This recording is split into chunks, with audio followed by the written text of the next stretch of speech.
Patay tayo diyan. Ba't niyo sinasabi na para kay Sara Duterte yan? Yung rally ng INC tuloy na. Tapos sinasabi nila, sa January 13, para daw support kay Sara Duterte. Panoorin niyo yung video, panoorin niyo. Matatawa kayo. Galaitin naman yung mga loyalista nito.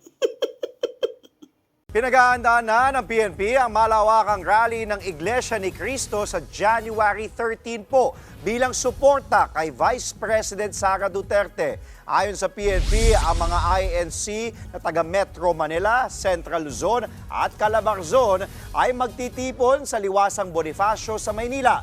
Nagkaroon na ng pulong ang National Capital Region Police Office kasama ang mga kinatawan ng INC. Ayon naman sa pamunuan ng iglesia, sila ay para sa kapayapaan. Ayaw daw nila ng anumang uri na karahasan sa anumang panig.